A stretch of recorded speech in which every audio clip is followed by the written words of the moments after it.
Today's reading is the picture of the vine, as Jesus is the vine and we are the branches to remain in him. It comes from John chapter 15. I'm the true vine and my Father is the gardener. He cuts off every branch in me that bears no fruit, while every branch that does bear fruit, he prunes so that it will be even more fruitful. You're already clean because of the word I've spoken to you. Remain in me, as I also remain in you. No branch can bear fruit by itself. It must remain in the vine. Neither can you bear fruit unless you remain in me. I am the vine, and you are the branches. If you remain in me and I in you, you will bear much fruit. Apart from me, you can do nothing. If you do not remain in me, you're like a branch that is thrown away and withers. Such branches are picked up, thrown into the fire and burned. If you remain in me and my words remain in you, ask whatever you wish and it will be done for you. This is to my Father's glory, that you bear much fruit, showing yourselves to be my disciples. As the Father has loved me, so have I loved you. Now remain in my love. If you keep my commandments, you will remain in my love, just as I have kept my Father's commands and remain in his love.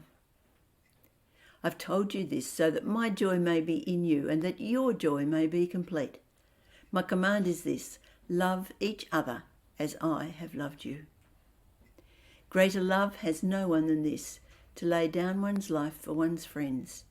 You are my friends if you do what I command. I no longer call you servants, because a servant does not know his master's business. Instead, I've called you friends, for everything that I learned from my Father I've made known to you. You did not choose me, but I chose you and appointed you, so that you might go and bear fruit, fruit that will last, and so that whatever you ask in my name the Father will give you. This is my command: love each other. So session 4. The picture of the vine would be a familiar one to the people of Jesus' day, but it's also quite familiar to us. The impact of this message is the need to stay in close fellowship with Jesus. And if we do, then we can bear fruit. But who's the fruit for? It's fruit for Jesus, not for us. It's the branch that bears the fruit, but it's not the fruit of the branch, it's the fruit of the vine. In this picture, we're the branches, and Jesus is the root and the stem. And so the fruit that we bear is his fruit, not ours. It's very easy to start bearing fruit in our own strength when we start doing things that we use just our own abilities and don't seek to use God's strength or ask God what we should be doing. So we can start bearing fruit in our own strength. And we tend to be doing it to get brownie points with God. But a branch doesn't have to work at bearing fruit. If it's connected to the vine, then the fruit will happen. Jesus talks about pruning the branches, make them bear more fruit. Vines are pruned each year and it cuts out all unnecessary growth so all its energy can go into the good growth. And God does this for us when he calls us to deal with things in our lives which may be quite good, but they're not of him. And so when we get rid of those things, more of our energy and strength can go into what he wants of us.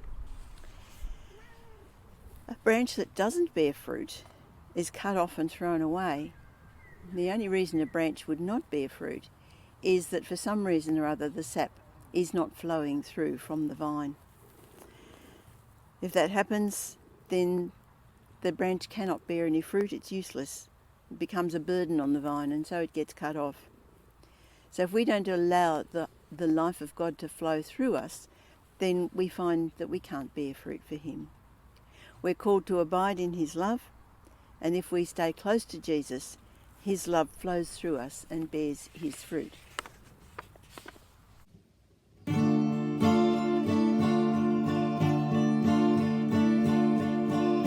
Renew in me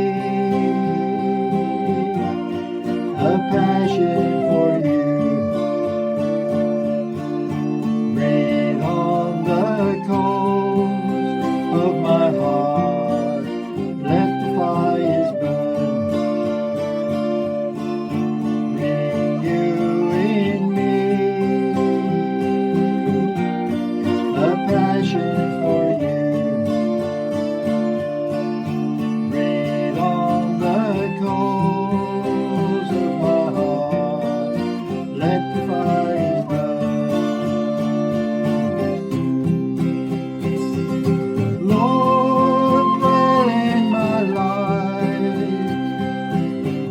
my consuming desire.